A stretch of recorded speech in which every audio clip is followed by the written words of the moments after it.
Certo, estamos começando a oficina do dia 10 de setembro de 2024. Hoje a gente vai fazer os problemas que caíram na prova da primeira fase da maratona de programação. A gente vai fazer 3 problemas da prova, né? O F, o H e o C. Eu vou fazer eles nesta ordem, do mais fácil ao mais difícil dentre estes 3. Alguns comentários também sobre a prova e sobre esses problemas eu posso eventualmente fazer. Por exemplo, o problema F era um dos mais fáceis da prova. Eu acho que ele estava, talvez, na mesma categoria de dificuldade que o A e o L, que eram igualmente fáceis. Talvez um note acima do A e do L, pelo menos de acordo com o que os times fizeram, né? Acho que mais times fizeram o A e o L do que o F, mas, na minha opinião, a F é quase tão fácil quanto as outras duas. Mas um comentário que eu tenho sobre a F, que eu acho que é uma vantagem da F em relação ao problema A, por exemplo, é que a F tem um enunciado muito direto, curto, elegante. É um problema muito bem escrito. Então, é um problema bonito. Eu achei o problema realmente muito bonito. Assim, do ponto de vista até do assunto que trata, matemático. Quem for explorar um pouquinho aí essa sequência de frações vai ver que ela converge para a proporção áurea, né, das coisas Fibonacci. Então tem muita propriedade bacana aqui acontecendo. E claro que você não precisa saber de nada disso para resolver o problema, mas eu acho uma questão bonita por conta disso. E eu particularmente gosto muito assim de questões da maratona, questões de programação esportiva, na verdade, né, em que o enunciado não é aquela historinha super mega artificial que você leva um tempão para ler, para tentar entender o que está acontecendo, para daí, sabe, implementar. Eu gosto de enunciados que definem um problema mesmo, que vão direto ao ponto, e que o problema é um problema de verdade, né? Acho que um bom exemplo nessa prova, talvez meu problema favorito da prova, foi o J. O J é um exemplo de um problema de verdade mesmo. Assim. Você percebe que, ok, nós estamos propondo um problema. Não é que a gente pensou primeiro na solução e aí pensou no problema para encaixar na solução, sabe? O J é um problema mesmo matemático de grafos, né, de achar trilhas eulerianas que não repetem cor, quer dizer, é um problema super bem definido, direto, você não precisa de nenhuma coisa muito mirabolante para apresentar o problema. Eu gosto muito desse problema J, né? Diferente de outros problemas da prova, que tinham enunciados mais artificiais, né? Enunciados cunhados aí, mais porque o setter talvez tenha pensado primeiro na solução do que no problema. Isso não é exatamente um defeito, tá? Mas eu acho que a qualidade de problemas de programação esportiva, ela é proporcional ao que ocupa a mente do setter primeiro, se o problema ou se a solução, né? Quando você pega, geralmente, problemas da final mundial, eu não sei se vocês já deram uma olhada em comentários sobre problemas da One Finals, mas eles têm muitas características mesmo, assim, são problemas que não parecem tanto artificiais quanto os problemas da maratona de programação, né? Eles são problemas em que parece que as pessoas pensam primeiro no problema para depois na solução, ou, em algum modo, né, procuram um problema o mais natural possível, né, o menos artificial possível, relacionado ali com as competências, habilidades que o setter tinha em mente de comprar de repertório, mas, enfim, eu gosto muito, assim, de problemas desse tipo, e é claro que é sempre mais difícil de você conceber, ou mais difícil de escrever, mas o resultado é sempre muito agradável. Então, eu não sei quem foi o setter da F, mas eu gostei muito, assim, né, um problema muito fácil, mas bonito, bem escrito. Na minha opinião, se eu fosse competidor, nunca fui, né? Mas, e eu tivesse a sorte, porque tem uma questão também de sorte, né? Do que você vê primeiro na prova. E o A é o primeiro, geralmente vai ser o primeiro que você vai ver, porque você abriu, né? A prova no A. Apesar de que a gente tem ali sempre aquela estratégia que a gente recomenda, né? Que os times, um pega a prova do começo para o final, o outro do final para o começo, um do meio. Mas se eu tivesse a sorte de ver ao mesmo tempo os 3 problemas A, F e L, eu com certeza iria no F primeiro. Porque no enunciado mais curto, eu vou conseguir entender que o problema pede mais rápido, e já vou codar rápido também, porque o código é curto. A é claro que o código é muito curto, mas a tem uma historinha maior e mais artificial, que para mim é mais chata. Quando o enunciado é maiorzinho, eu geralmente fico com mais tédio, assim, de ler, e, sei lá, prefiro esperar virar filme, né? Mas a F não é o caso, assim, a F eu realmente gosto dela, e talvez não tenha sido tão feita logo no começo, porque estava mais no meio da prova, né? Pode ter sido isso que levou. Uma coisinha aqui, né, que eu acho que times que não conhecessem o algoritmo de Euclides, apesar do algoritmo de Euclides ser muito, muito, muito básico, mas claro, né, que times que não tinham isso no repertório, eu não vejo como conseguiriam passar a questão. Mas acho que é o único pré-requisito mesmo, que talvez torne essa questão mais difícil que a e a L, é a questão de algoritmo de Euclides no repertório.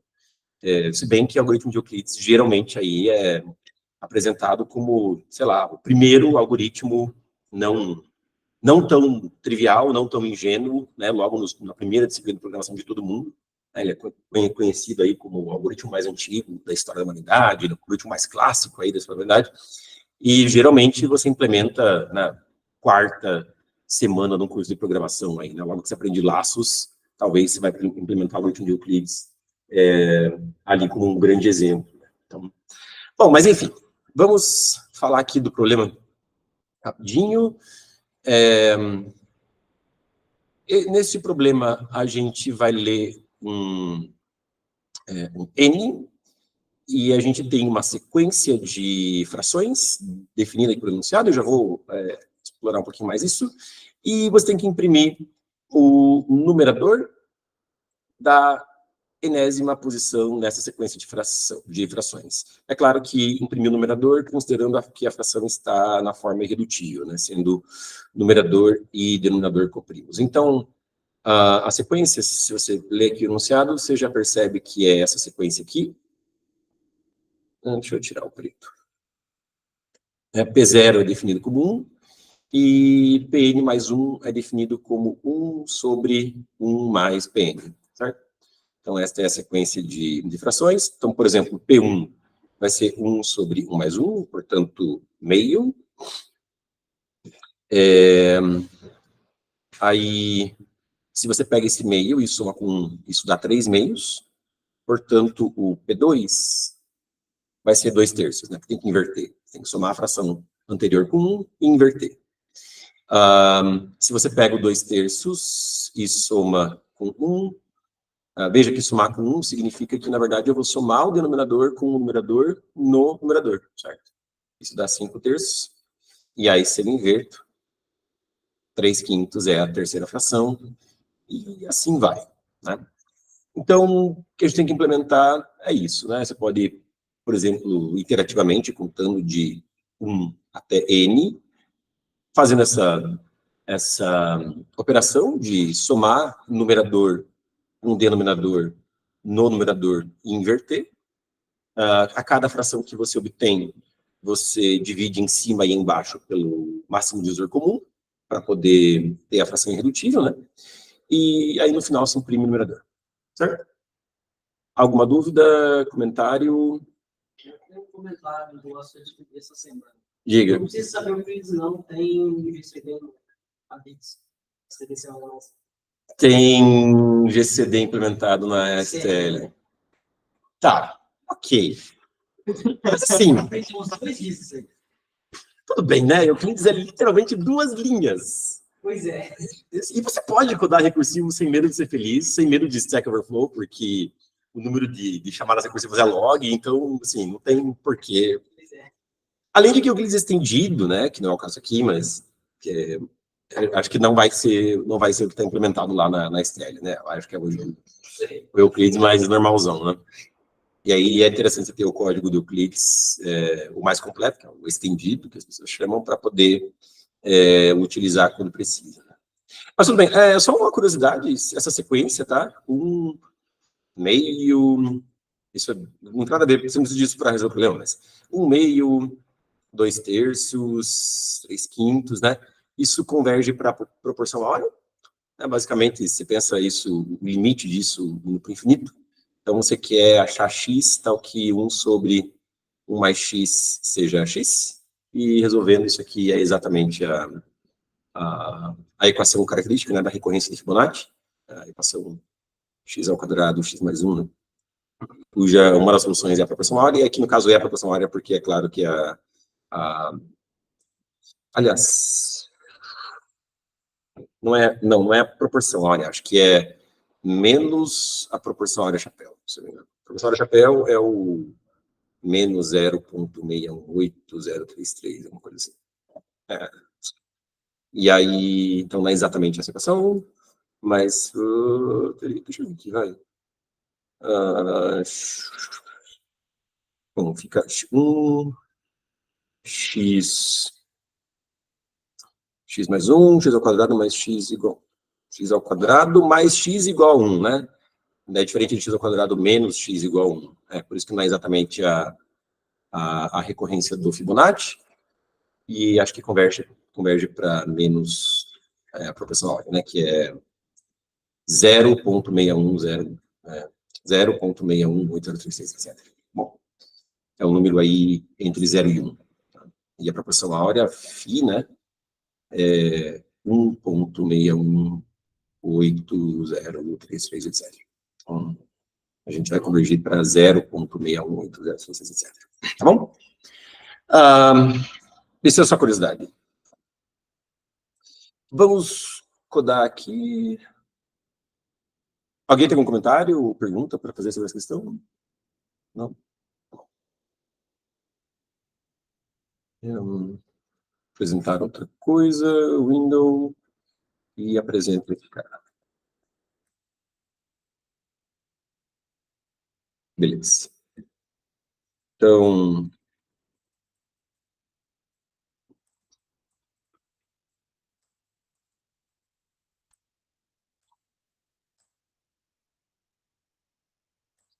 eu estou com um monte de tecla morta nesse meu teclado aqui. Está ficando cada vez mais complicado trabalhar. Dá para implementar tudo em int mesmo. O n ele vai até 40, então não tem problema de dar overflow, precisa de long, nada disso. Tá? A fração inicial, né, o zeroésimo termo da sequência é 1. Então, por isso, eu inicializo o numerador como 1. Tem o n, que é aquilo que eu vou ler de entrada. E aí eu vou querer, para todo i de 1 até n, calcular o enésimo termo da sequência. Né? Então, eu somo denominador e numerador no numerador. Vou trocar numerador com denominador de lugar, swap neles. Calculo o máximo divisor comum entre eles. E divido em cima e embaixo pelo máximo divisor comum. Então, é basicamente isto aqui. Tá? Ao final, a gente imprime numerador. Euclides entre A e B. Se B é 0, devolve A. Se não, devolve Euclides. B, A mod B. Beleza?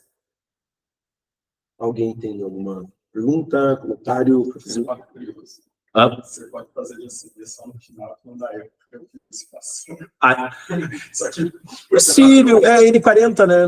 Não vai dar, não vai ter problema, porque são 40 somas, não são 40 produtos, né? Então, 40 somas também não vai dar overflow. Eu fiquei aqui tirando Euclides a cada passo, mas realmente não precisava, né? 40 somas não vai dar overflow, tá suave. Porque eu nem pensei, na hora que eu fiz, eu não pensei que poderia dar overflow.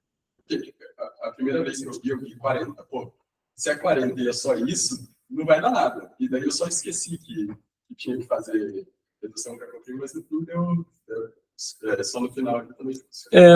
Tá certo que a operação que você faz a cada iteração é soma, né? Não é produto, então não tem por que dar ruim. Isso aí, legal. Isso aqui, desnecessário. Poderia fazer só no final mesmo.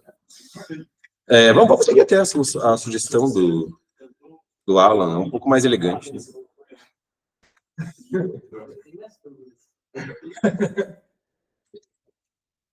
Né? Por que não? Um pouquinho mais rápido, assim, Um pouquinho mais rápido, acho que não tem um melhor. E 40, não faz diferença nenhuma, né? Tudo bem, bora. Deixa eu compilar, testar, submeter para frente, vai.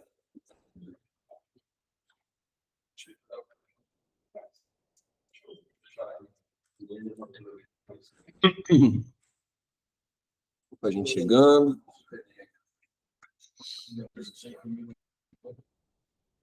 Bem-vindo, Raul. Chega mais.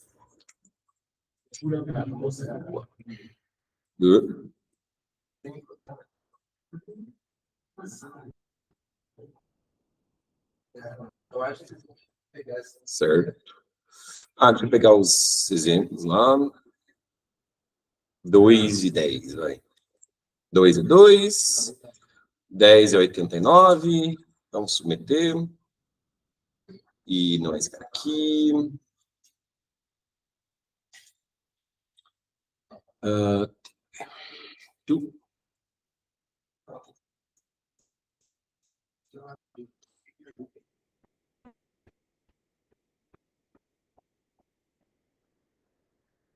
Muito bem.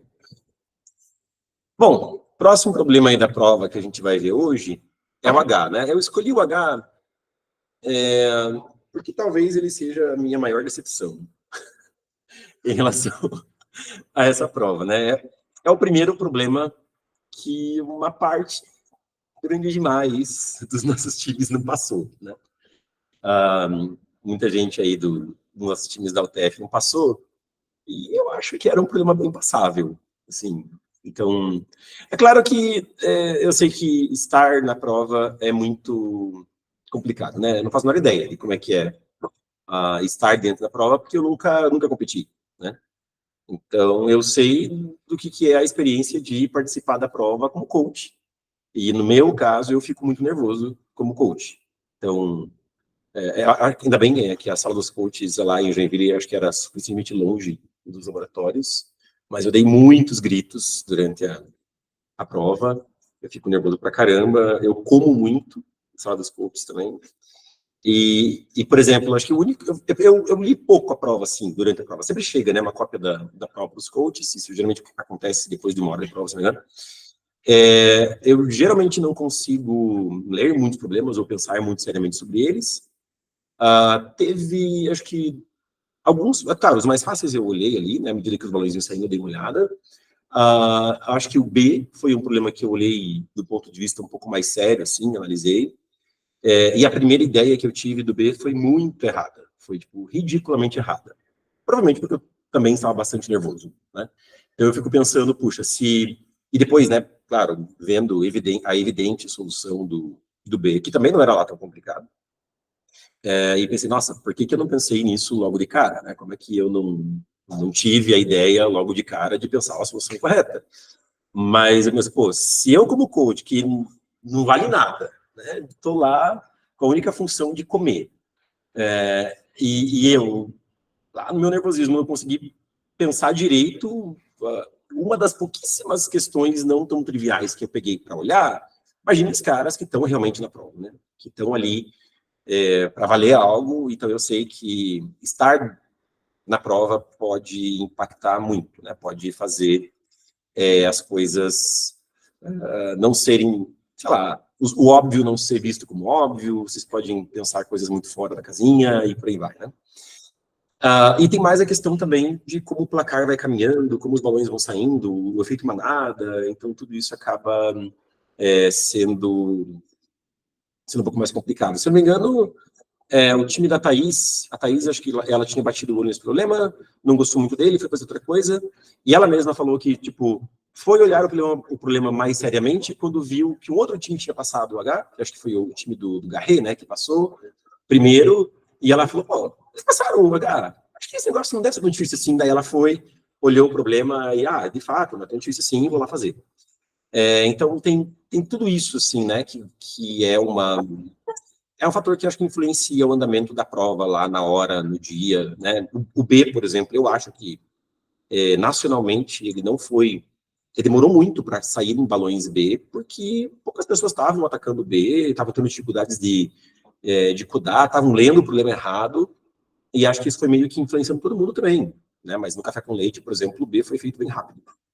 Então, muitos times fizeram B, assim, e não foi dos problemas que estavam lá no super extrato superior da prova, como aconteceu na prova para valer no Brasil. Então, sei lá, acho que tem tem muitos fatores ali, né, de andamento da prova que justificam porque vocês não passaram o H, e eu não estou aqui para chamar a atenção de ninguém também. Mas eu acho um problema que não era tão difícil assim, né? Não acho que seria um problema tão difícil, que vocês, em condições normais de temperatura e pressão, acho que vocês não teriam dificuldade em pensar o problema, em passar o problema. Acho que realmente aconteceu ali no dia da prova foi algum outro fenômeno que a gente não sabe explicar muito bem. Mas vamos lá, vamos falar sobre o H, né? Já que eu over-explained os motivos pelos quais eu escolhi esse programa para trazer hoje para vocês. Então, bom, no problema H, a gente tem... bom, o enunciado do H, eu não gosto muito dele, mas com certeza desgosto menos do que o enunciado da próxima questão que eu vou fazer, que é a C. A C, eu detesto o enunciado dela, acho muito, muito, muito ruim. Já falo sobre ela. Mas o enunciado do H não é tão limpo, né, quanto o enunciado da F, que é lindíssimo. Mas só para a gente encurtar a história aqui e apresentar pelo menos a definição mais direta do problema, no problema H a gente recebe duas strings, M' e N', uma em cada linha da entrada. M' é uma string que tem, no máximo, 500 caracteres. N' é uma string que tem, no máximo, 16 caracteres. Essas strings são quase binárias, né? Elas são binárias, mas alguns dos bits, que são os bits que talvez tenham sido perdidos ali na transmissão, de acordo com esse problema, esses bits são trocados por asteriscos. Mas você tem uma garantia de que, ao total, na entrada, você não tem mais do que 16 caracteres asterisco. Tudo bem? Basicamente, o que o problema pede o problema garante que existe algum jeito de preencher os asteriscos com bits, com zeros e uns, de modo que a string M, obtida a partir de M' preenchida desta forma, e a string N, obtida a partir da string N' preenchida, né, do jeito que você vai preencher. Então, o enunciado garante que tem um jeito de preencher, né, as strings M e N, de modo que o número representado pela string M seja divisível pelo número representado pela string N. E aí, é para você imprimir a string M. Quando isso para, né, a escolha aí de bits que faz a divisibilidade acontecer. Então, pode haver, inclusive, mais uma sequência de escolhas possível, não tem problema, você só precisa imprimir a resposta condizente com alguma delas. Okay? Então, aqui, por exemplo, se você colocar 0 e 0, evidentemente que dá certo, né? Porque 1, 0 é 2, e é óbvio que 2 divide uma string binária que termina em 0, e aí você imprime 1, 1, 1, 0. Né? Aqui, se você preencher com 0, 1, você vai obter o número 21, certo? Então, se colocar 0, 1, você vai obter 21, e é óbvio que 3 divide 21. Você imprime aqui 21. Beleza? Bom, então eu acho que você mata essa questão quando você percebe lá no enunciado essa frase, né? Essa frase é chave para você resolver a questão, de que você não vai ter mais do que 16 caracteres estrela na entrada. Isso aqui é importante também, né? Eles garantem que N' sempre contém pelo menos um bitinho, só para você não ter divisibilidade por 0, né? E aí, uma ideia, você olha assim, né? Pô, 16, número tão pequeno, eu tenho no máximo 2 na 16 possibilidades de preencher esses bits estrela, de M e de N, e uma ideia seria, por que não brutar sobre todas essas 2 na 16 possibilidades? Né? Isso daria um algoritmo cujo tempo seria 2 na 16 vezes o tempo de calcular o resto da divisão de M por N, né, para cada M e N que você preencheu. E 2 na 16 é um número pequeno, né? 65.500, basicamente. Né? Então, fica só a pergunta é, poxa, será que isso aqui custa tão caro assim? Como que a gente faz isso aqui, né? Então, como calcular o resto da divisão de n por n? A gente sabe que m tem no máximo 500 bits, a gente sabe que n tem no máximo 16 bits. Isso aqui é importante também para a gente perceber, para a gente matar a questão, né? O fato de que, por mais que m seja um número grandão, né, não caiba nem no long, né? N não é grandão. N cabe de boa no int, né? Então, n cabe no int tranquilamente. E aí fica muito fácil você calcular o resto da divisão de m por n utilizando aritmética modular simples, né? Aqui, no caso, só soma e multiplicação modular. Porque, por exemplo, né, se eu pego 1, 1, 1, 0 mod n, aqui o n eu já estou considerando como int, né? Isso é 1, 1, 1 vezes 2 mais 0 mod n, né? E eu posso distribuir o mod. Então, isso é 1, 1, 1 vezes 2 mod n, mais 0 mod n, mod n. Certo? Então, por exemplo, para calcular o resto da divisão de 1, 1, 1, 0 por n igual a 2, bom, 1 é 1 mod 2. Né? Aí eu vou pegar esse 1, multiplicar por 2, vai dar 0, mais 1 dá 1. Aí, mais um 1 vai entrar na string. Eu vou ver o próximo bit da string, esse bit é 1. Então, 1 vezes 2, 0, mais 1, 1. E agora o próximo bit é 0. 1 vezes 2, 0, mais 0, 0. Então, o resto da divisão de m por n igual a 2 é 0. Beleza? Você vai bit a bit de m. Né? A cada bit você multiplica por n e soma com o próximo bit. Todas as operações mod n, no final você tem aí o resto da divisão de m por n. Certo? Isso passa no tempo? Bom, é óbvio que para cada m e n que a gente chuta, a operação de varrer m e calcular o resto da divisão é O do tamanho de m. Né? O tamanho de m é no máximo 500, então o número de operações aí vai ser da ordem de 2 na 16 vezes 500, que é 3,3 vezes 10 na sétima. Não é para ter medo de codar isso daí. Eu sei que na maratona os time limits parecem estranhos, né? Eles parecem mais apertados do que a gente está acostumado nos juízes online. Então, você tem, às vezes, time limits de 0.1, 0.2, 0.3, né? E nos juízes online a gente tem time limit de 2, 3 segundos. Você pode considerar aí uma ordem de grandeza, ou talvez um pouco menos, mas algo, enfim, mais ou menos essa relação. Então, sei lá, se tem 0.2 de time limit de um problema na maratona, você pode considerar que isso seria mais ou menos equivalente a 1 segundo ou 2 segundos no juiz online. Tá? Então, não é para ter medo de querer executar 3 vezes 10 na sétima operações num problema da maratona em que o time limit está tipo 0.2 ou 0.3, alguma coisa assim. Bom. Alguém aí tem algum comentário para fazer sobre essa questão? É tranquilo, né? E aí eu vejo assim duas sacadas-chave para você resolver essa questão. A primeira é prestar atenção no enunciado, né? E perceber isso aqui, de que são no máximo 16 caracteres estrela. E a segunda, claro, é perceber isso aqui, que n tem no máximo 16 bits. Então, o n, pelo menos, você pode tratar como int. Né? Porque senão você teria que, sei lá, implementar a divisão de inteiros de coisa arbitrária, ou ter que recorrer a Python para trabalhar com integer, qualquer coisa assim, né, mais sofisticada. Mas não é o caso aqui. Né? O n, pelo menos, é pequeno, e aí você consegue fazer a divisão de boa. Né?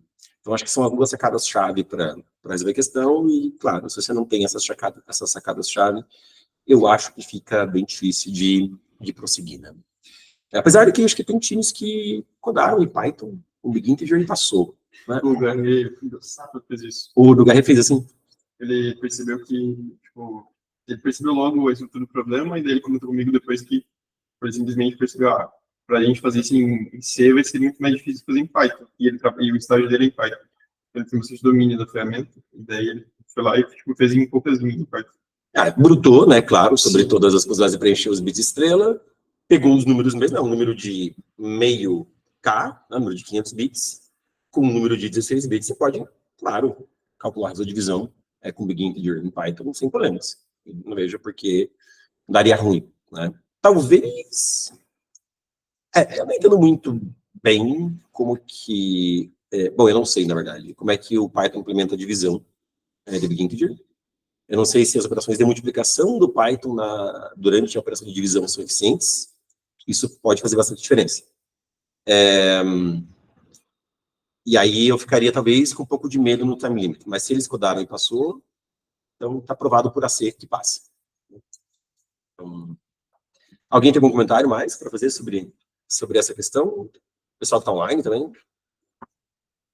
Alguém que tenha feito a questão em Python com Big Integer e tenha passado? Não? Beleza.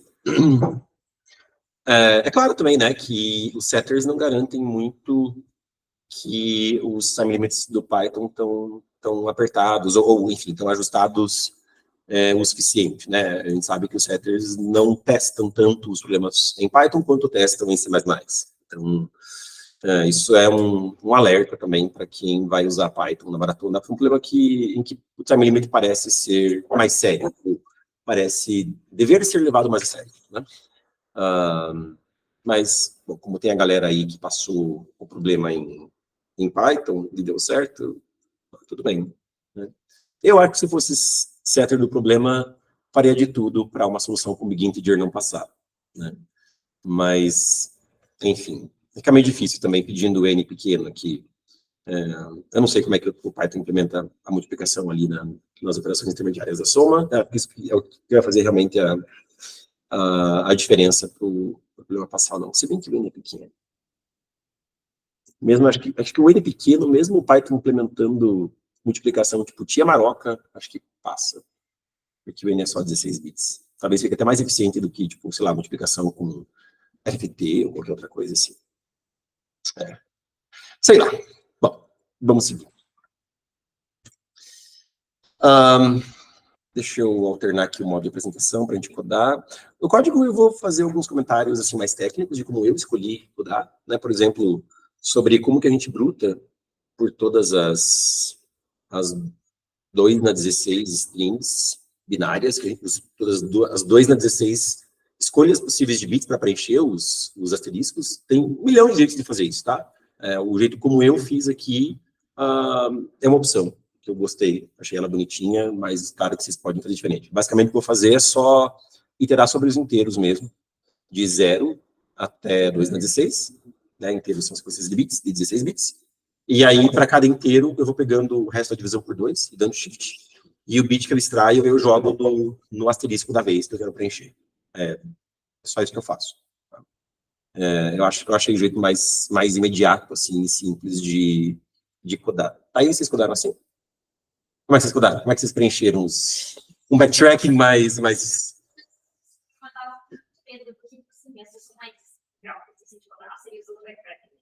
Mas aí eu tava muito medo técnico, do time limit, porque aí meu cálculo ali deu mais ou menos 0,7, e eu tava tipo assim, que era 0,3, não sei se vai passar, então eu tentei fazer alguma coisa que não usasse nenhuma reversão, nada, eu tava com medo de aí pra eu cuidar, eu acho que eu fiz, tipo assim, eu ia calculando, ia colocando os valores, daí se era um asterisco, aí para todo mundo eu chutava por 2, e daí duplicava no final do valor diferente. Entendi.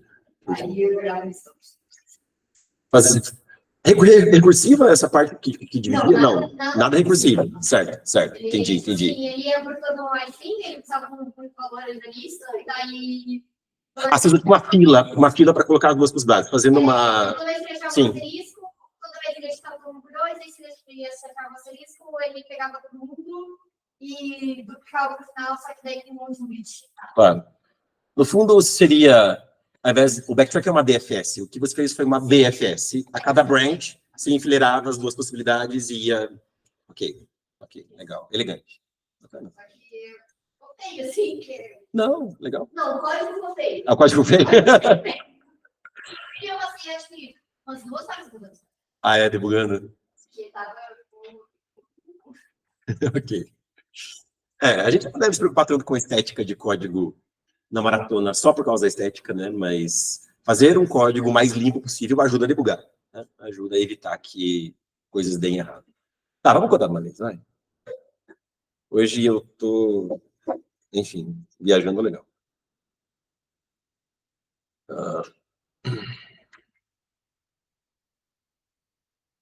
O que deu aqui? Deu. Aí. Então, esse é... Pera. O que eu chamei de H é o F. Legal. Vamos fazer o seguinte. Senão vai ficar com os nomes trocados lá no Dropbox depois.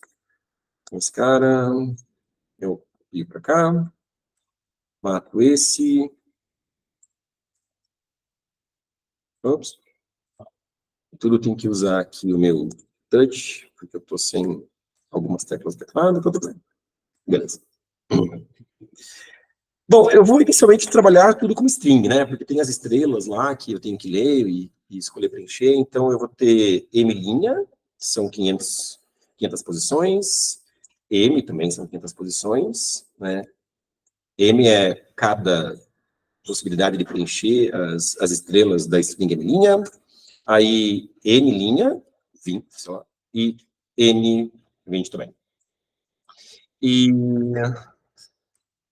Então, eu começo logo de cara lendo as duas strings, m' e n'.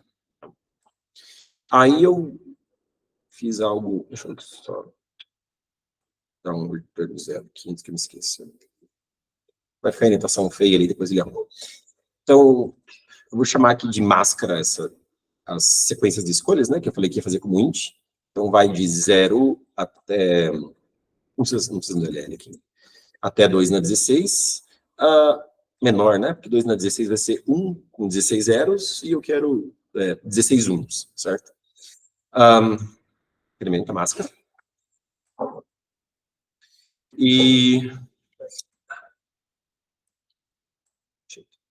E para cada máscara...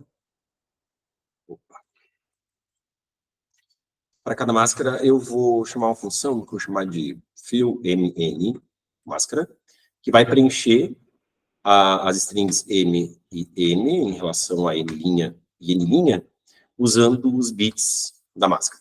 Bom, cada estrela pega o resto do último bit, dá shift na máscara e assim vai. Beleza? E aí, depois de preencher essas strings, eu tenho que calcular a reta da divisão, então eu tenho uma função para fazer isso. Ela de remainder. E se o resto da divisão for 0, de m por n, né, dos inteiros ali codificados em m e n, eu achei a solução, uma solução, e serve, né? Então, é só imprimir m. Imprime m, sai do programa aqui, aborta já, né? É isso. Beleza? Só tem que agora, claro, né, codar. Como é que eu vou preencher m e n de acordo com a máscara e como é que eu vou calcular o resto da divisão. Beleza? Esse meu teclado está realmente me irritando muito.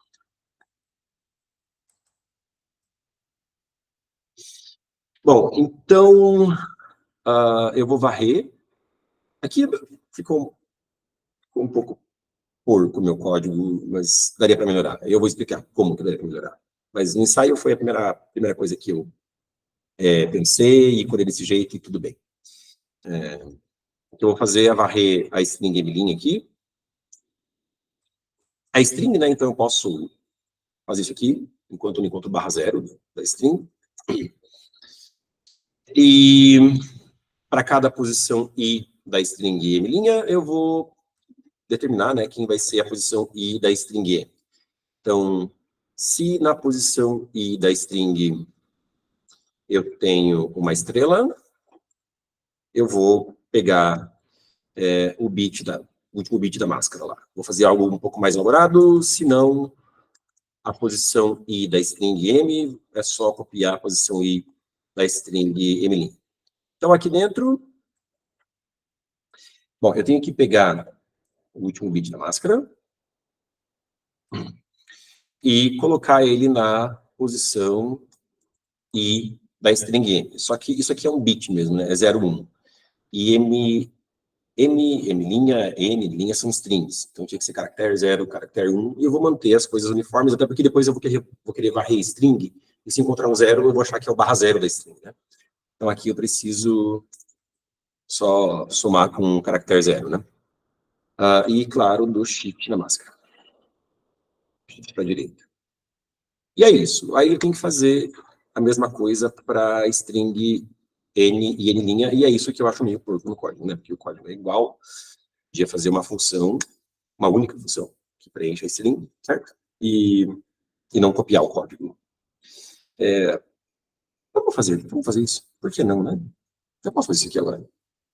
Fazer a máscara e qual é a string S' e qual é a string S, certo? Por que não? Então, S vai ficar mais higiênico.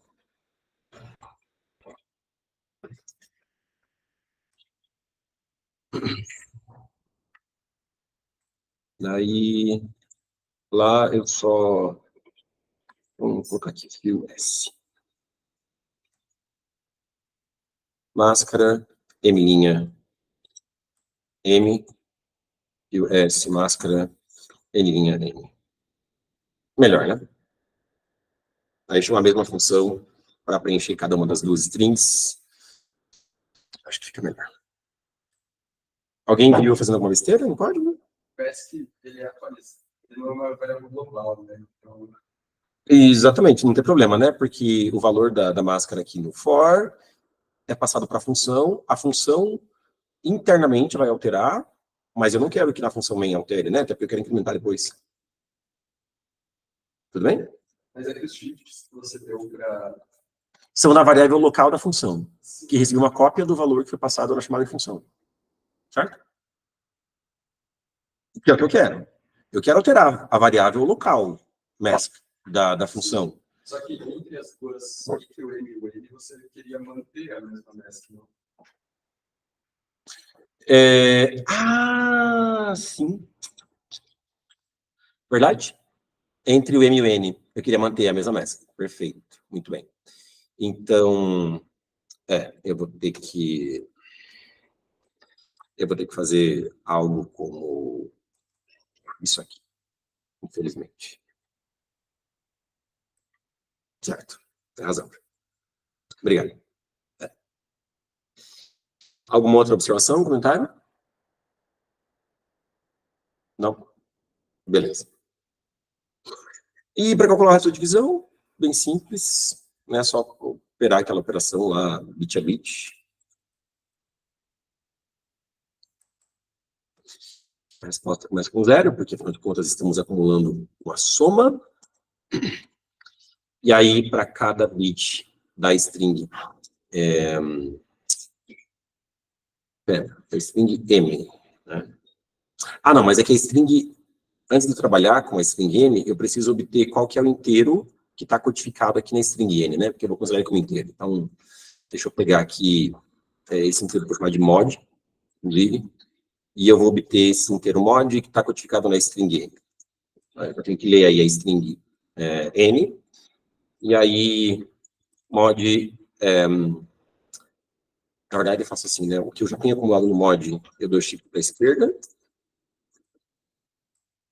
e aí coloco lá o iésimo bit de N, só tem que tirar o caractere 0. Certo? Então, o que eu já tenho no mod, multiplico por 2, pego o iésimo bit de N e acumulo no mod. Então, agora, mod tem o inteiro que está codificado na string N. Tudo bem? Aí, eu vou varrer a string N.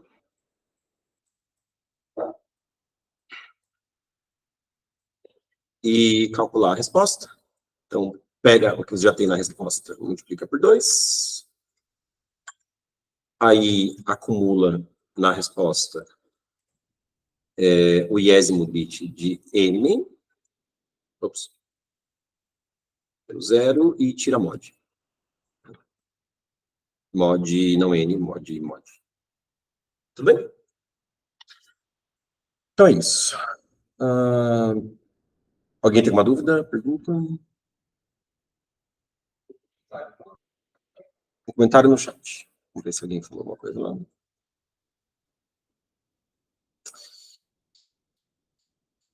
Café com leite tá aí para vocês. Ah, não, Raul, enquanto eu for coach, eu não vou ser café com leite.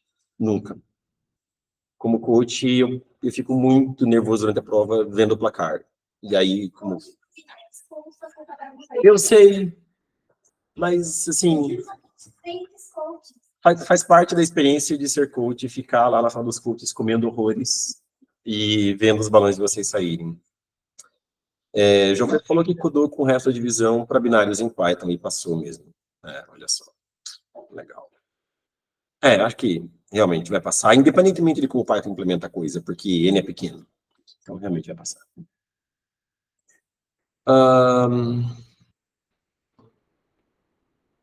Deixa eu alternar aqui o modo de apresentação.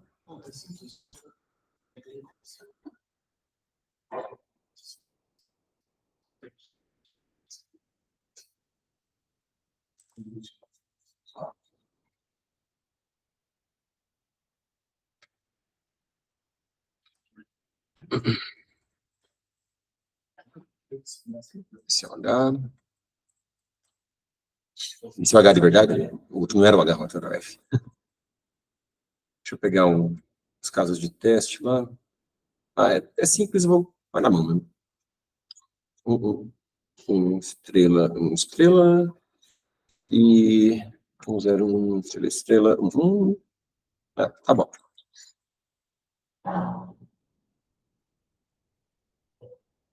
H de verdade.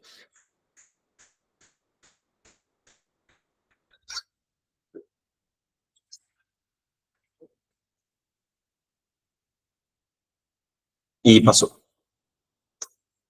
Agora vamos falar aí sobre um problema um pouco mais... Realmente um pouco mais difícil, né, que os outros.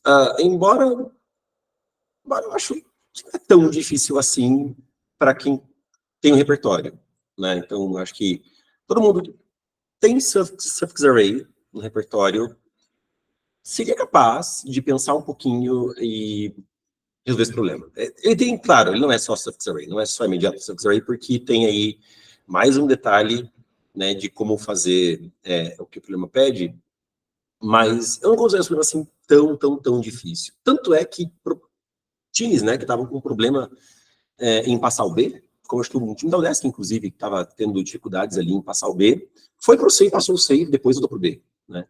Então, eu não acho que esse C era tão difícil assim. No Brasil, eu não sei como é que ficou esse problema, se ele foi mais resolvido que o B ou não. Alguém lembra? Alguém olhou o placar nesse aspecto? Não.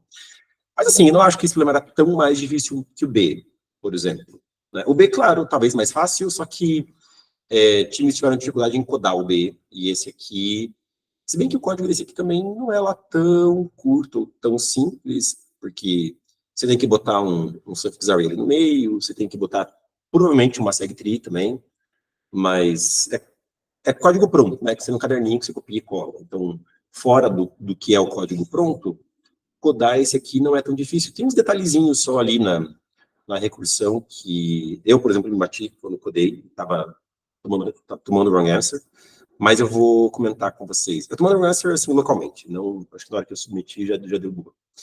Deixa eu falar então para vocês sobre esse problema, tá? O que o problema pede?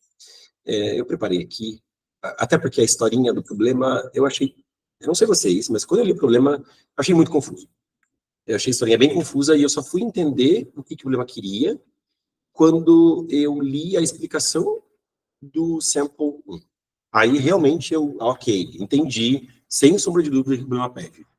Esse tipo de de enunciado de problema, em que tem uma historinha super mega artificial e que você só é esclarecido mesmo sobre o que o problema pede quando você vê os exemplos ou quando você vê a explicação sobre o exemplo, eu particularmente desgosto bastante, assim, tá? Então, não acho esse um dos problemas mais bem escritos da prova. Mas é um problema legal, assim, sobre o que o problema pede de fato, eu acho ele bem legal. Então, o que o problema pede de fato, né? Vamos lá. O problema, limpando toda a historinha ali, que é a parte legal, né, que é o que realmente é legal, você tem o seguinte, né, você tem aí um array A de inteiros, e o que você quer é, supondo que duas posições I e J são amostradas uniformemente, qual que é o tamanho esperado do maior prefixo em comum, né, maior prefixo em comum tem um nome, LCP, né, Longest Common Prefix, então, o maior prefixo em comum dos sufixos IJ.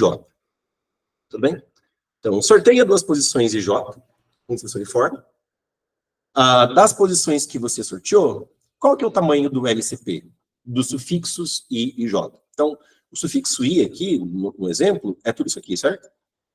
Esse é o sufixo I. Né? É a substring que começa na posição I e vai até o final.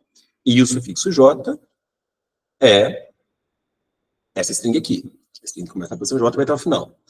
E o LCP desses dois sufixos é esse prefixo aqui, né? 1, 2, 1. Tudo bem? Então, para esse par IJ, o tamanho do maior prefixo em comum, né? O tamanho do LCP é 3. O que o problema pede é qual que é o tamanho esperado do LCP, supondo que I e J são mostrados uniformemente. Certo? Para quem está mais acostumado aí com vocabulário de teoria de probabilidade, sabe que esperança é a mesma coisa que média. Então, um outro jeito de formular esse problema, tirando aí, limpando, né, a história de... limpando os termos técnicos de probabilidade, seria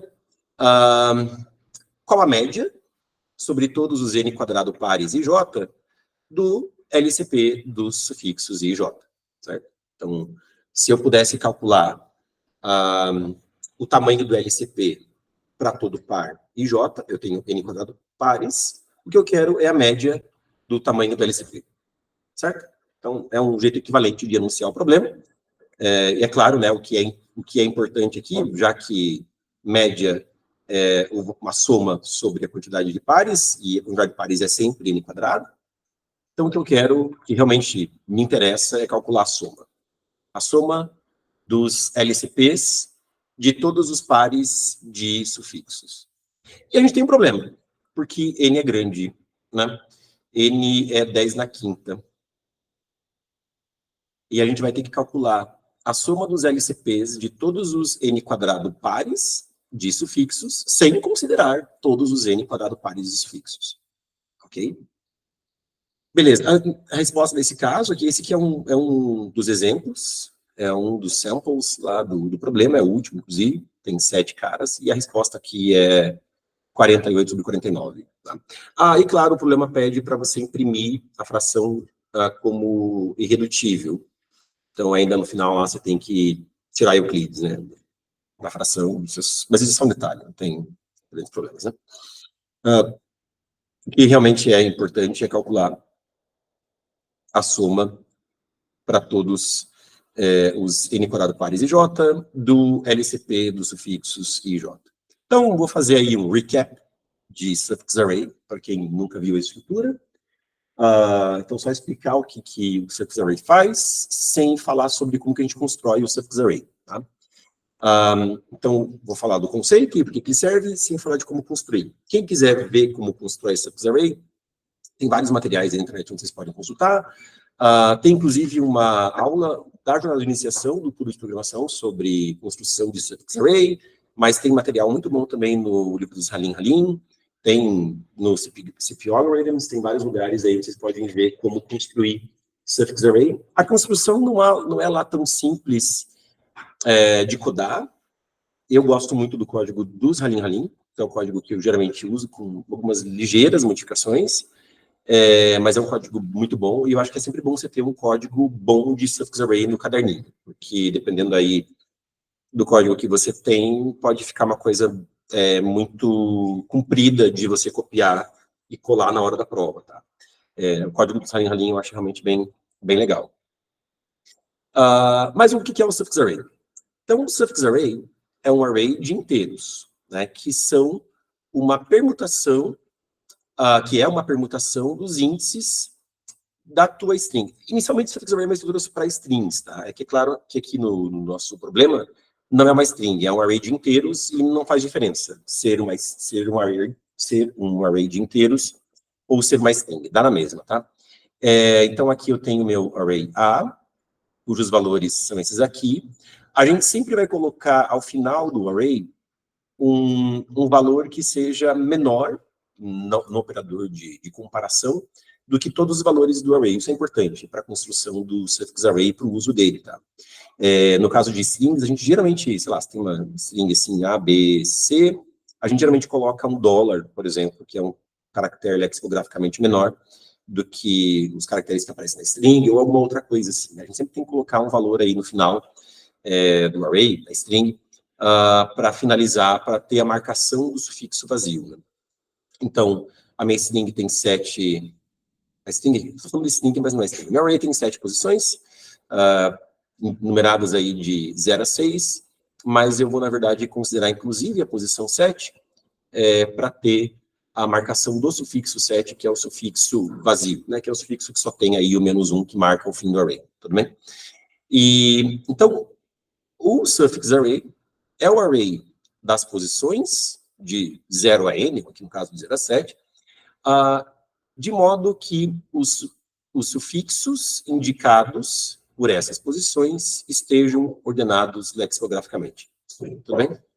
Então, se eu olhar aqui o sufixo 7, o sufixo 6, o sufixo 4, o sufixo 0, nesta ordem, eu vejo que cada sufixo precede, ou cada sufixo sucede o seu anterior na ordem lexicográfica, né? Aqui eu tenho o único sufixo que começa com -1, aqui eu tenho todos os sufixos que começam com 1, aqui eu tenho todos os sufixos que começam com 2, aqui eu tenho o sufixo que começa com 3, e mesmo dentro aqui, né, eu percebo que tem os sufixos estão ordenados, né, de acordo com a ordem lexicográfica. Então, aqui, por exemplo, tem esse empate, mas aqui desempata, e assim vai, certo? É claro que a gente não vai guardar no suffix array os sufixos, porque isso faria o suffix array ter um tamanho total n². A gente guarda só os inteiros que indexam os sufixos, tudo bem? Então, o suffix array é esse array dos inteiros que indexam os sufixos e que tem essa ordem entre si que corresponde à ordem lexicográfica dos sufixos que eles representam. Beleza? E a gente consegue construir esse array sem gastar tempo n². Vou falar sobre o tempo da construção do suffix array daqui a pouco, tá? Uma coisa bem legal que dá para fazer com o suffix array é calcular o LCP. Mas o LCP que a gente calcula no suffix array, para cada posição, é só em relação ao sufixo naquela posição do array. Eu quero saber o LCP em relação à sua posição anterior. Então, por exemplo, o LCP do sufixo 6 em relação ao sufixo 7 é 0, certo? O LCP do sufixo 0 vai ser 0 por definição, porque eu não tenho um sufixo anterior para poder comparar, né? Mas aqui, no caso, né, o sufixo 6 começa com 1, o sufixo 7 começa com -1, o LCP é 0. Aqui o sufixo 4 começa com 1, o sufixo 6 começa com 1, o LCP da posição 2 é 1, certo?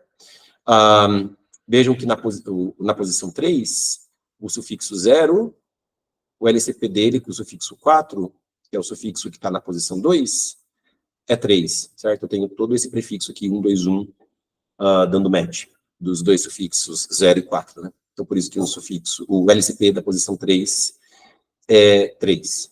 E assim por diante eu tenho definidos os LCPs de todas as posições aí, de todos os sufixos nas posições do suffix array. E o LCP também a gente consegue calcular eficientemente. Como eficientemente? O tempo de construção do suffix array é odd n log n, se você usar counting sort, mas aí você tem que implementar. Não é tão complicado assim implementar, mas é geralmente uma função a mais que você vai ter no seu código, então é mais uma coisinha que você tem que copiar. Ou se você quiser usar o quicksort mesmo já implementado na STL, a complexidade fica odd n log n quadrado. E aí o código fica um pouco menor. Então é interessante você levar no caderninho as duas versões da implementação, tanto a odd n log n quanto a odd n log n quadrado, porque se o problema permitir que você utilize a construção odd n log n quadrado, é menos código para você copiar. Né? E menos código para você copiar, vai mais rápido. Você vai conseguir passar mais rápido o problema e vai ter menos chance de botar bug no código. Né? Aqui, no caso do problema, n é 10 na quinta, então não tem por que você não ir pela implementação n log n quadrado. Tá? Uma vez que você construiu o suffix array, você calcula o LCP em tempo linear. Dá para calcular em tempo linear em n o LCP. Tá bom? Como que faz isso? Aí vocês pesquisem, descubram e realmente não venham ao caso. Né? Eu vou literalmente pegar código, copiar e ser feliz. Beleza? Bom, ok, a gente, quando considera aí o problema que a gente tinha, parece que a gente está no caminho de resolver, mas tem um problema, né? Porque o LCP do suffix array, ele faz aquilo que o problema original estava pedindo, só que apenas em relação aos pares de sufixos que são consecutivos aí no suffix array, certo? Então, para todo sufixo, todo par de sufixos nas posições i e -1 no suffix array, eu vou ter o LCP. Só que o problema está pedindo que eu calcule a soma dos LCPs de todos os pares ij, não só de pares de sufixos que são consecutivos no suffix array.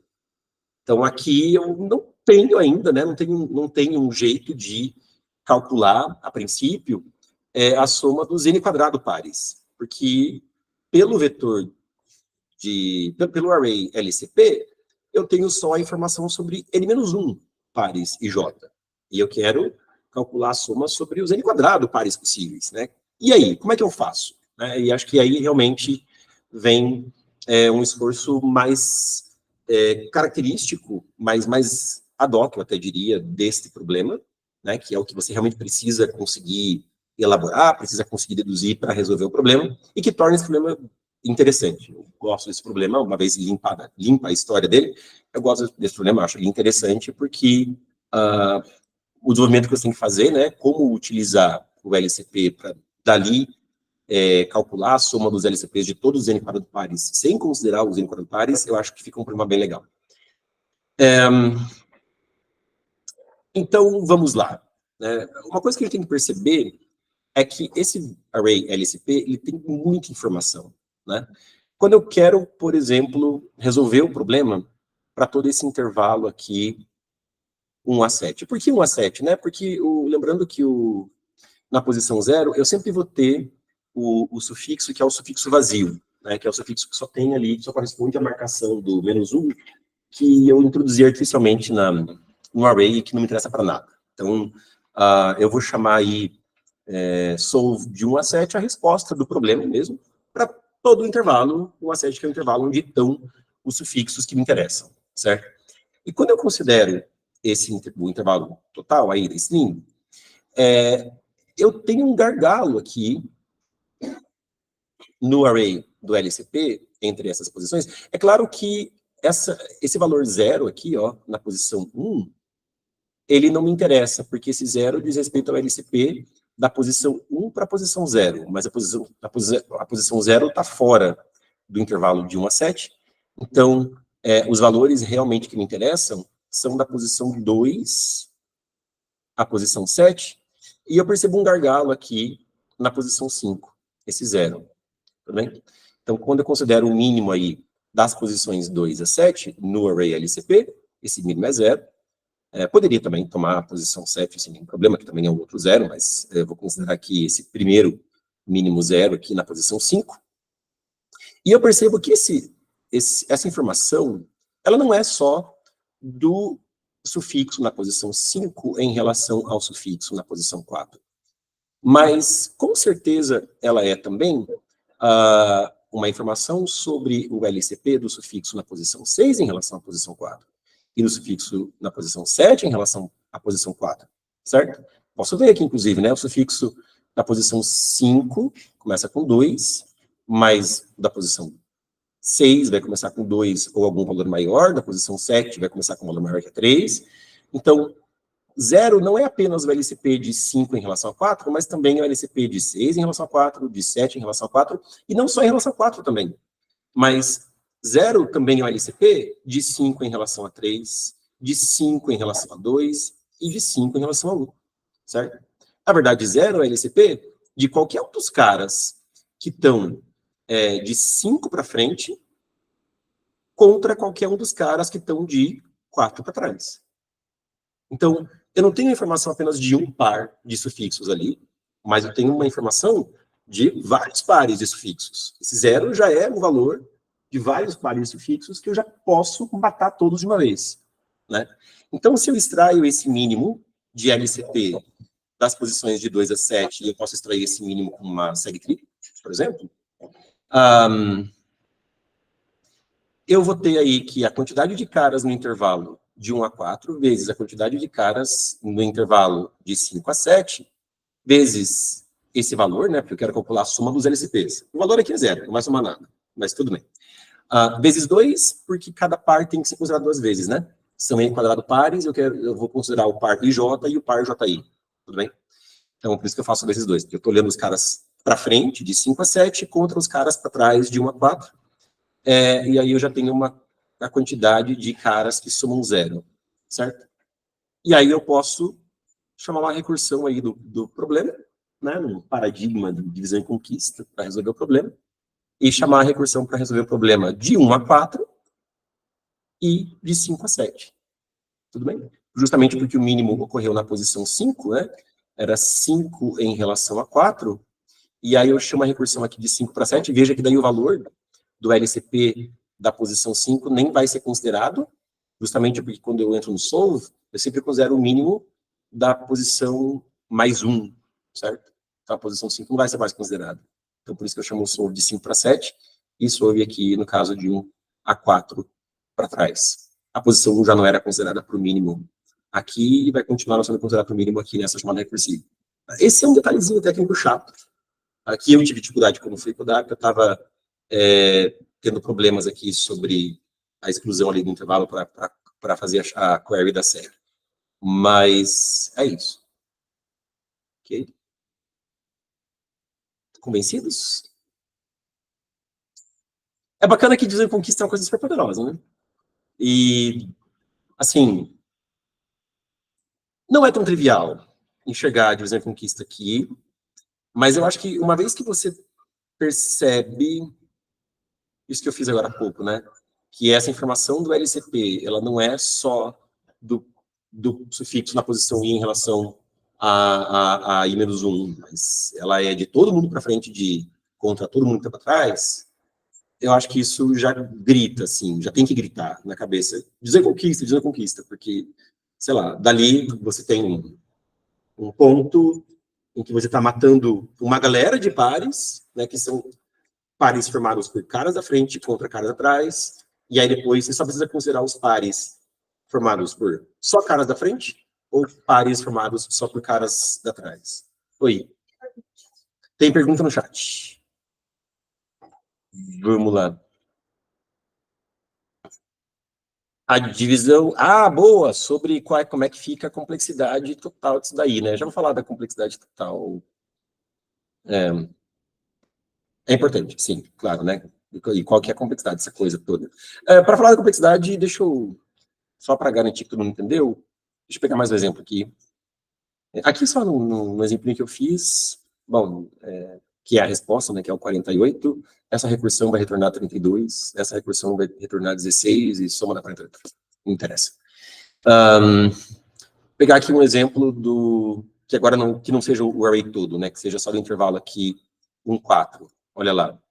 Para 1, 4, intervalo 1, 4, o LCP de 2 a 4, porque eu não considero a primeira posição. A primeira posição é uma informação que diz respeito ao LCP da primeira posição, com uma posição que nem está no range que eu estou considerando, então realmente não é relevante para mim. O menor LCP de 2 a 4 é 1, né? É esse cara aqui, é esse gargalo, e então eu vou considerar esse 1 multiplicado pelos caras que eu tenho no intervalo 1, 1, vezes os caras que eu tenho no intervalo 2, 4, vezes 2, e chamar a recursão para 1, 1 e 2, 4. E aqui eu tenho a base da recursão, preciso falar sobre ela, né? O que eu faço na base da recursão? Quando eu pego um intervalo unitário, eu considero, só tenho um par de sufixos ali, que é o par II. E o par II, o LCP dele com ele mesmo, é todo o tamanho do sufixo, certo? Aqui, no caso, o tamanho do sufixo 1 é 1. Olha só, o tamanho do sufixo 1 é 1. Certo? Mas, se eu chamar a recursão aqui para 2, 4, vai dar 25. A resposta, 1 mais 25, 32. 30, na verdade, 26 mais 6, né? 32. Beleza. E a complexidade... Bom, tem mais comentário. O que aconteceria se o mínimo... exatamente, isso tem a ver com a complexidade, né? Se o mínimo estivesse no extremo. Aqui, o mínimo nunca vai estar na primeira posição, porque eu escolhi a primeira posição, mas podia estar sempre na última posição, ou na posição left mais 1, né? E aí eu não estaria quebrando no meio essa recursão, e não tem problema. Tá? Bom, aqui no caso, para efeitos da estrutura da recursão, está bem definido, né? Porque eu pego... Olha só, eu pego a posição onde eu encontrei o mínimo, nessa posição aqui, por exemplo, é a posição 2, certo? Então, a recursão eu vou quebrar da posição onde eu encontrei o mínimo para frente e das outras posições que ficaram para trás. Então, não vai ter nenhuma dessas chamadas que vai considerar um intervalo vazio, certo? Porque a posição onde eu vou encontrar o mínimo é sempre, sempre estritamente maior que o limite à esquerda do intervalo. E eu só vou encontrar mínimo quando o intervalo não é unitário. Porque no caso do intervalo unitário, eu sei que a resposta é o tamanho do sufixo, né, a base da recursão. Então, em termos de estrutura de como eu quebro a recursão, não tem problema eu estar sempre quebrando a recursão do jeito mais desbalanceado possível. Isso não é um problema.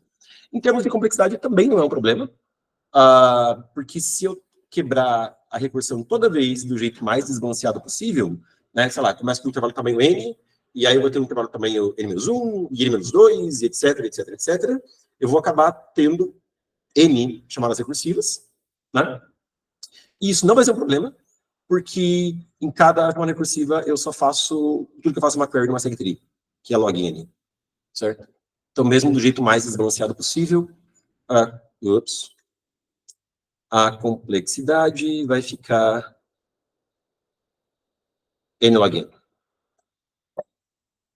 Beleza? E se eu quebrar mais balanceado, quando eu olho a quantidade total de nós da árvore, é no máximo n também. É proporcional a n. Na verdade, é proporcional a 2n. Tá tudo bem. Beleza? E, então, em cada nó aí, eu vou ter só o custo de uma query numa série tree. Certo? Para quem não se convenceu que a quantidade de chamadas recursivas vai ser linear em n, pensa que é uma árvore binária mais desbalanceada que você quiser, ou balanceada, ou o que você quiser, mas que vai ter n folhas, porque é uma folha para cada intervalo unitário, certo? E aí a quantidade de nós internos da árvore nunca é maior que a quantidade de folhas, então é no máximo 2 vezes n, 2n log n, ok? Um argumento um pouco mais formal. Mais uma dúvida aí, pessoal? Comentário, pergunta? Não? Bom, vamos codar. O código, a parte da segue-tree e do suffix array, eu vou copiar e colar da minha cola.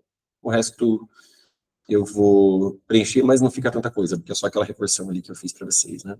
Então, o código aqui é para ser mais rápido. Deixa eu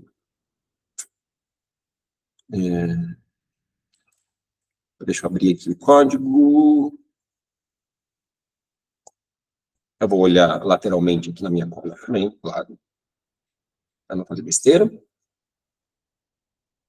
Esse é o C, né?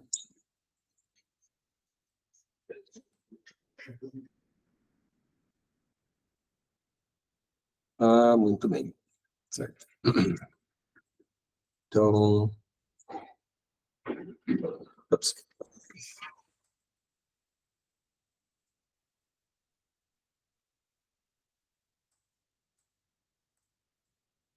Então, vamos às coisas...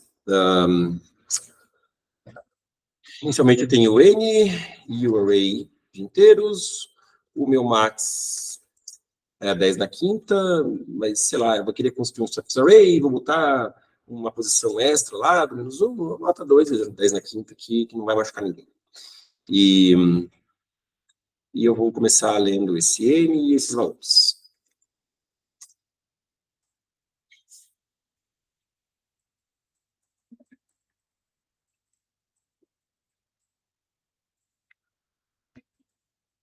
E eu continuo usando o scanf para o desespero geral da nação, né? Vou introduzir o menos 1, né, o valor menor aí que todos os demais valores no array, e vou incrementar o N temporariamente, tá? Só para o suffix array, que como código de suffix array que eu tenho considera o array, inclusive como dólar, no caso de strings de tamanho N, então é por isso que eu preciso incrementar o N aqui. Isso é uma coisa importante, tá? Esses detalhes, assim, da implementação que você carrega no caderninho, é bom você botar comentários no caderninho para você não fazer besteira. Porque, no meu código do suffix array, N é o tamanho da string, incluindo a posição extra que eu tenho que colocar, né, para poder fazer o trabalho que tem que ser feito. Então, se eu não tivesse implementado o N aqui, daria ruim. Tá? Então, você tem que ter esses detalhes aí bem comentados no seu código, né? E depois, quando eu quiser usar o N lá para frente, eu só decremento o N e acabou. Aí eu vou ter uma função que constrói o... Oi?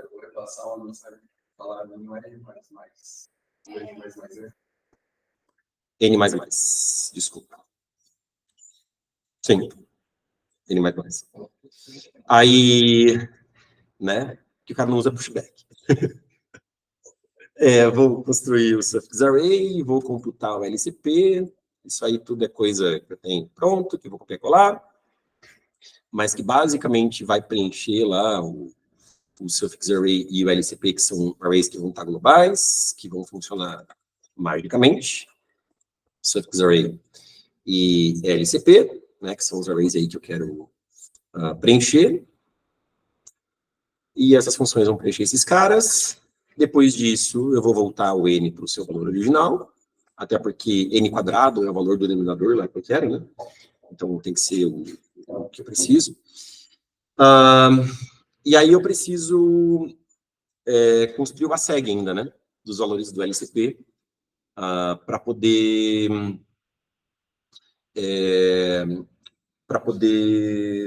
fazer o mínimo na recursão. Então, eu vou ter que ter uma função aí, build ST, para construir a minha SegTree. Então, o nó na posição 1 correspondente ao intervalo de 1 a n. Né?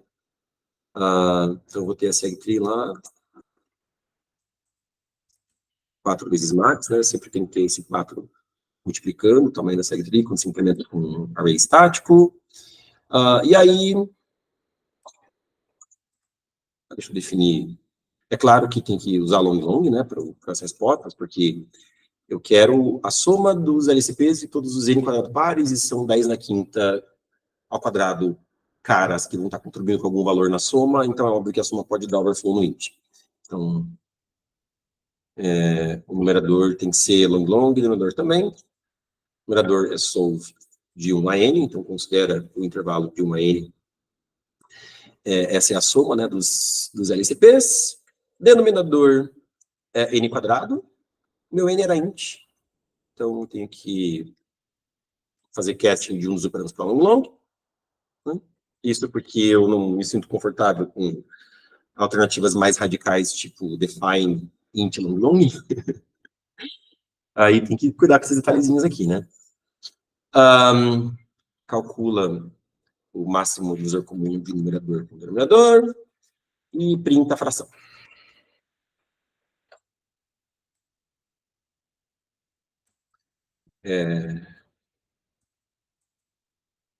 Beleza? Bom, vamos lá. Eu aprendi, já dá para matar também. Copiar e colar, vai.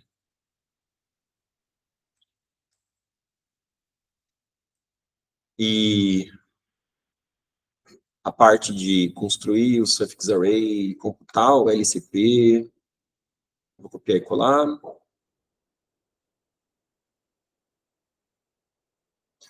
Esse código aqui meu de LCP é para construção n log n quadrado, então usa sorte. Usa sorte no C++, e para sorte tem que ter comparação, né? E aí a comparação é de pares de inteiros, mas tem que ser os pares do array RA lá na construção do suffix array. E aí, por isso que eu tenho que implementar aqui a comparação. Aí vocês discutiram depois o código, quem não tiver um código de construção de suffix array n log n quadrado. Tá? Então, só preciso definir aqui um montão de coisa, que são esses monte de array intermediário aí usado na construção do LCP, usado na construção do suffix array, tem um montão de coisa para definir aqui, e eu vou basicamente copiar a galera toda. Então, eu preciso... Tem II, que eu uso aí, que é par de int com int, e tem um montão de arrays. Então, o SA eu já tinha definido, aí tem o RA, o temp RA, esse KK, eu uso ele também na construção do SA aqui, variável global, LCP, já estava definido, phi, IP, LCP. Beleza. Bom, copiei e colei a parte do suffix array, aí tem a parte da seg. É uma seg de mínimo, super simples, né?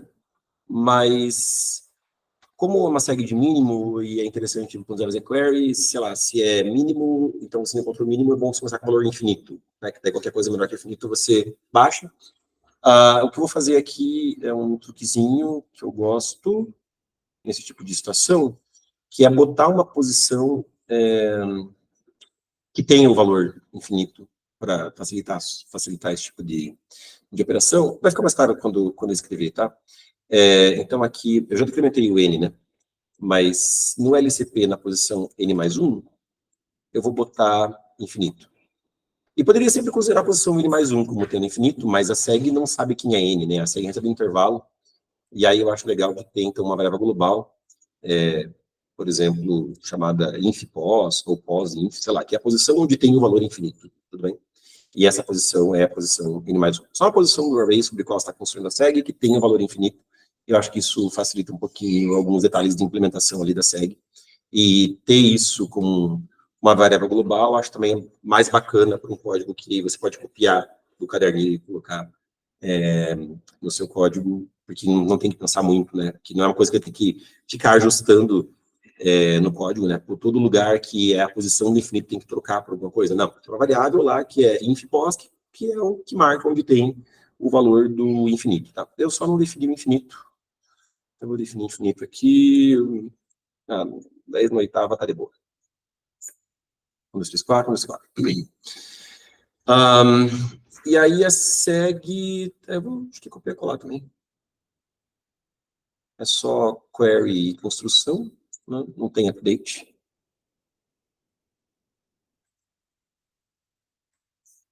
Então, é isso aqui. Enfim, construção da seg, posição P do array da seg, intervalo LR, base, aqui pega a resposta, etc. Não tem segredo. Não tem segredo mesmo. E na query... por causa disso aqui, ó.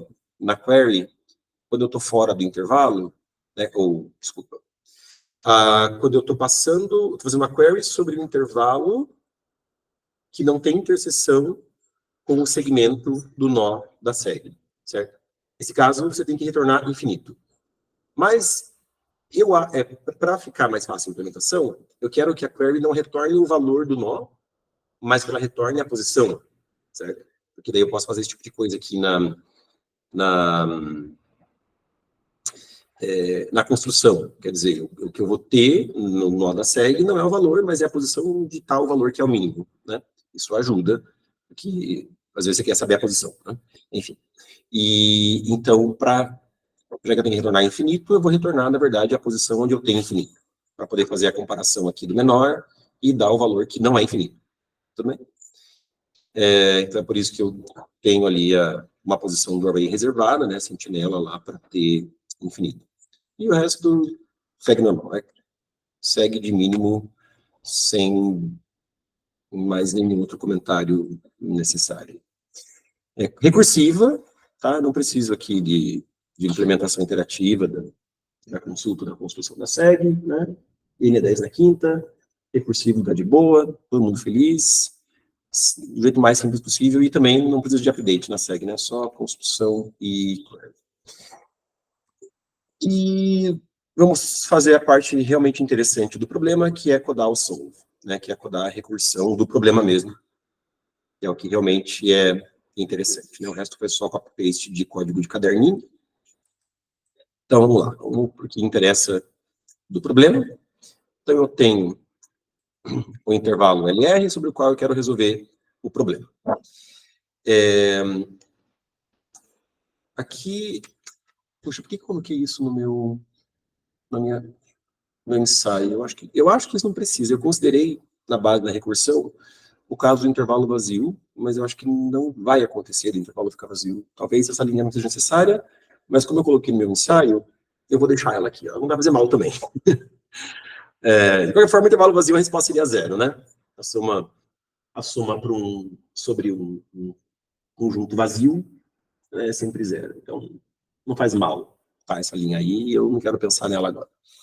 Mas talvez ela pudesse sair sem nenhum problema. Não sei. Dá para testar depois, se alguém tiver interesse. Intervalo unitário é a base da recursão, e aí eu retorno o tamanho do sufixo. Bom, o sufixo que está na posição L do suffix array, certo? O tamanho desse sufixo é n menos isso. Tudo bem? Então, se eu tivesse lá, por exemplo, string de tamanho 7, 1, 2, 3, 4, 5, 6, 7. Né? E aqui, menos 1. Posições 0, 1, 2, 3, 4, 5, 6, 7. Então, veja que o sufixo 5 tem tamanho 2. Tudo bem? E 2 é 7 menos 5. Beleza? N menos o índice do sufixo é o tamanho do sufixo.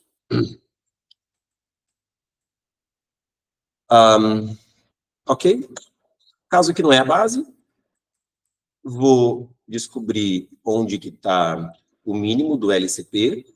E é claro, né, a SegTree eu construí em relação ao valor do LCP, né? Acho que é importante falar aqui, né? Era tudo em relação ao valor do LCP. Tá? Então, na SEG eu tenho a posição do mínimo do LCP. Então, M vai ser justamente a posição, volta. Então, fazendo query na SEG, eu vou ter M a posição onde está o menor valor do LCP. Mas eu quero fazer query na SEG pelo intervalo L mais 1 R. Né? Como a gente conversou bastante lá nos slides, é sobre o intervalo L mais 1 R que eu quero extrair o cara que tem menor LCP. E aí, bom, o que eu vou ter que fazer é isso, né? Eu sei que LCP de M é a quantidade que eu tenho que multiplicar pela quantidade de pares, para depois da posição M e antes da posição M. Então, quantos caras eu tenho desde L até M-1, que eu vou, inclusive, quebrar a recursão para cá, vezes de N para R. Né? Então, Quantos caras eu tenho aqui? Bom, seria M-1 menos L mais 1. Às vezes a galera se atrapalha um pouco, né, nas questões do soma 1, etc. Pode, por exemplo, chamar uma função para fazer isso, uma macro, enfim. Então, de L até M-1 e de M até R, né? Quantos caras eu tenho nesse intervalo? Então, no intervalo AB, eu tenho B menos A mais 1 inteiro, né? Intervalo inteiro. Vezes 2, né? Porque tem que considerar cada par 2 vezes, tem que contar a resposta para cada par 2 vezes. E aí quebra a recursão de L até M-1 e quebra a recursão de M até R, como a gente conversou. E é isso.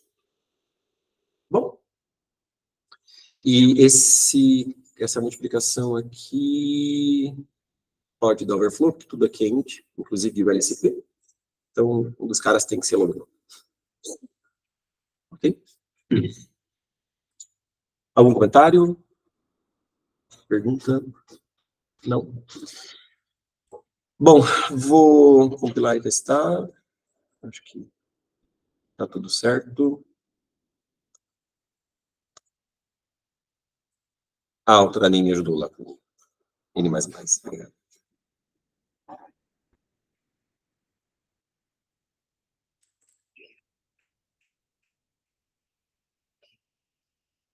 E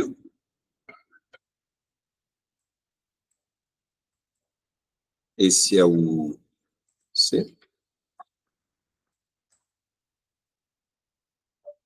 Nossa, alguma coisa eu não declarei lá dos arrays. Você não implementou as macros de left e right dessa aqui. Também eu não implementei left e right, né? Vou pegar aqui, vai, que eu já fechei a colinha. É uma coisa que eu não copiei, né? Então vamos copiar aqui fala. Isso aqui é porque RA' acessa o array RA lá na construção do surface array, mas isso pode exceder os limites do array, ele tem essa macro que faz esse trabalho na minha implementação. E beleza. Acho que é só isso. Infpos, eu não tinha declarado o infpos.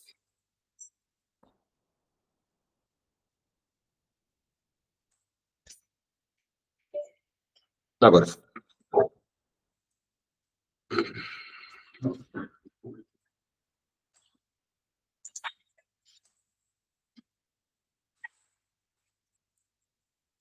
Tá bom, ali é 2 no primeiro.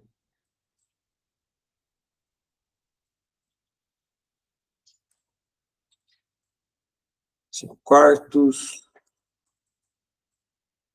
15 oitavos. E o caso mais legal. Opa. Ups, esqueci de 48, 49. Parece que está funcionando. E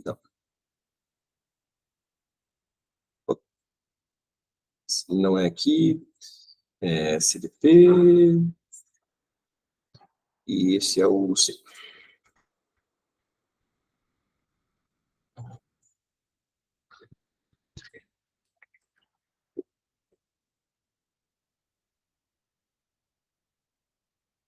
E passou.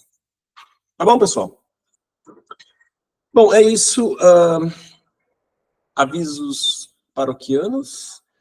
A gente vai ter... Bom, o treino dessa semana é esse treino aqui. Eu achei bem legal essa prova. Eu não olhei ela tão a fundo assim, mas o que eu vi dela eu gostei. É uma prova difícil, né, de div 1 e div 2. Então, os times mais experientes, talvez, vão ter dificuldades em fazer muitos balões aqui.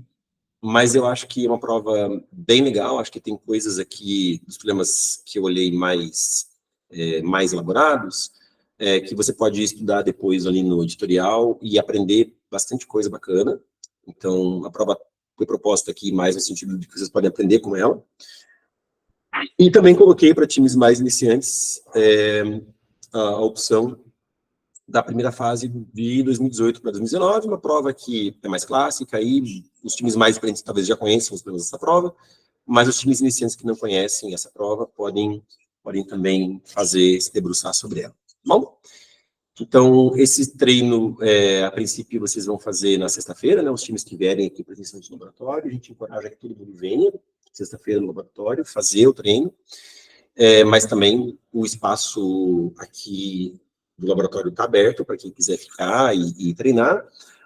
Eu também queria conversar com os voluntários do TFC, terminando aqui a oficina, para a gente ter um papo. Quem quiser ficar online também pode ficar para conversar sobre o TFC. E é isso. Eu vou encerrar a gravação. Se alguém tem alguma pergunta, comentário para fazer sobre... Eu só falar sobre os treinos de sextas, que vai, galera. E é bem legal depois, assim, como fala prova, normalmente a gente sempre discute alguma coisa, ou faz, né? Eles estão tentando ler, falar, discutir, conversar alguma coisa sobre os problemas. É bem difícil só para incentivar a galera a ir, porque tem muita gente que tem muita gente vindo, né? Mas então aí, e aí é que vocês apareçam, porque daí se ninguém aparecer, não faz sentido a gente ter. É muito legal esse espaço, assim, em que os times possam treinar juntos. Eu sei que é muito difícil achar um horário, né, que funcione para todo mundo. Mas, se esse horário... Não tem às 4 horas, né? Uhum. A gente tem hora longo até uma janela... Uma janela grande. Pode vir só no início, pode vir só no final, trabalhando, assim. Boa. Então é isso, venham no treino. Se tiver realmente muito ruim para todo mundo o horário, sei lá, se alguém tem uma sugestão de algum outro horário que funcionaria melhor para mais pessoas... Horário uma vez. Já trocamos, né? Então, fica aí o apelo da Thaís, né, que, sei lá, você não pode estar aqui a tarde inteira, mas que você esteja uma parte da tarde, né? Então, não pode estar das 2 às 6, mas em algum momento aí da tarde você consegue aparecer, então vem, participe. Acho que pode ser bem legal mesmo a experiência. Obrigado, Thaís. Mais alguém aí tem alguma pergunta, comentário? Não? É isso aí, pessoal. Obrigado, então. A gente vai ficando por aqui, eu vou desligar a gravação e a gente pode conversar um pouquinho mais sobre o TFC e outros projetos do clube, tá? Então, é isso aí. Vai.